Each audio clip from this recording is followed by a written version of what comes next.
नमस्कार दोस्तों, स्वागत है आप सभी का आपके अपने फेवरेट यूट्यूब चैनल में।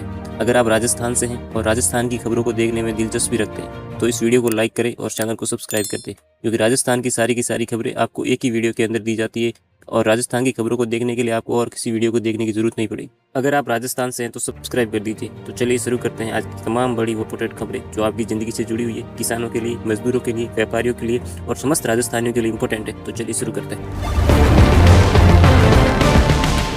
राजस्थान में दिसंबर की शुरुआत से ही कड़ाके की ठंड शुरू हो गई है। बता दें कि मौसम विभाग ने अगले कुछ दिनों में इसी तरह की ठंड रहने का अनुमान लगाया है। गुरुवार से जयपुर और बीकानेर संभागों में शीतलहर चलने का अनुमान जताया है।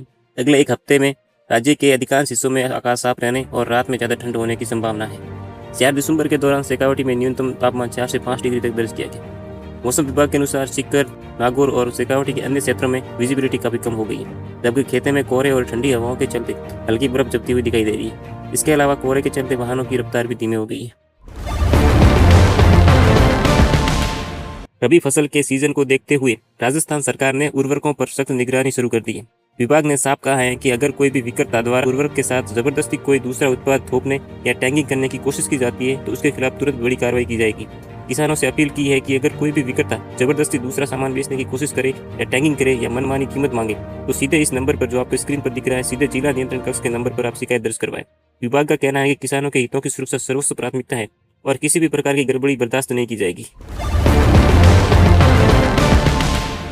राजस्थान में किसानों की मांग के अनुसार यूरिया आपूर्ति करवाने हेतु राज्य सरकार द्वारा पूर्ण प्रयास किए जा रहे हैं। राज्य में दिसंबर के प्रथम सप्ताह में 40 रैंक यूरिया की आपूर्ति हेतु केंद्र सरकार से आग्रह किया गया, जिसमें से 1 व 2 दिसंबर को 30,256 मैट्रिक टन यूरिया की आपूर्ति हो गई। वह वर्तमान में 13वें रैंक परिवहन में है, जिनसे आगामी 2 से 3 दिन में 34,000 मैट्रिक टन यूरिया की आपूर्ति की जाएगी।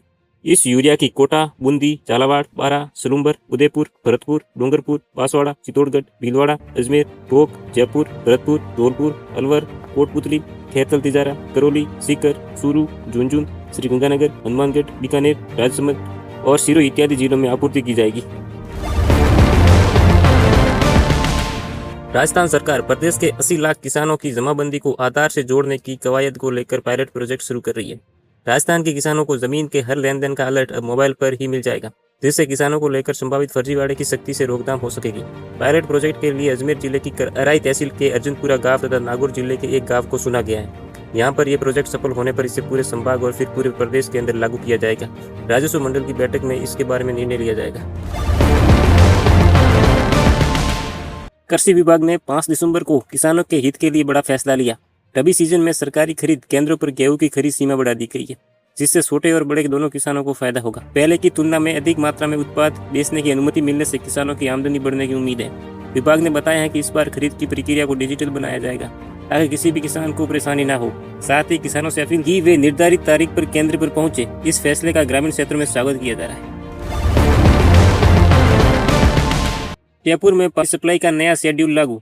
जयपुर में 5 दिसंबर से PHED विभाग ने पानी सप्लाई का नया शेड्यूल लागू कर दिया है। बढ़ती पानी की कमी और रिसोर्स मैनेजमेंट को देखते हुए कई इलाकों में अब 3 दिन छोड़कर पानी की सप्लाई दी जाएगी। नए सिस्टम के लागू होते ही लोगों ने पानी स्टोर करने की प्रक्रिया शुरू कर दी है। विभाग का कहना है ये व्यवस्था अस्थायी है, लेकिन फिलहाल जल स्तर कम होने के कारण ये कदम उठाना पड़ रहा है। कई क्षेत्रों में लोग इस बदलाव से चिंतित भी है, जबकि विभाग ने आश्वासन दिया है कि जरूरत वाले इलाकों में टैंकर भी भेजे जाएंगे। कोटा में छात्रों की सुरक्षा के लिए नई SOP लागू। कोटा प्रशासन ने 5 दिसंबर को कोचिंग छात्रों की सुरक्षा और मानसिक स्वास्थ्य को ध्यान में रखते हुए नई SOP जारी की है। गाइडलाइंस के तहत अब सभी हॉस्टल में मेंटल हेल्थ सेशन अनिवार्य होंगे। साथ ही रात में मोबाइल उपयोग को भी सीमित कर दिया है ताकि बच्चे पर्याप्त मात्रा में नींद ले सके। हॉस्टल संचालकों को छात्रों की गतिविधियों पर नजर रखने और हर महीने सुरक्षा ऑडिट कराने के निर्देश दिए गए हैं। बढ़ते तनाव और आत्महत्या के मामलों को ध्यान में रखते हुए नई SOP अनिवार्य मानी जा रही है। अभिभावकों ने प्रशासन के इस कदम का स्वागत किया है। राजस्थान रोडवेज में 300 नई बस जोड़ने की तैयारी। रोडवेज विभाग ने 5 दिसंबर को घोषणा की है कि दिसंबर के अंत तक राज्य में 300 नई बसें शुरू की जाएगी।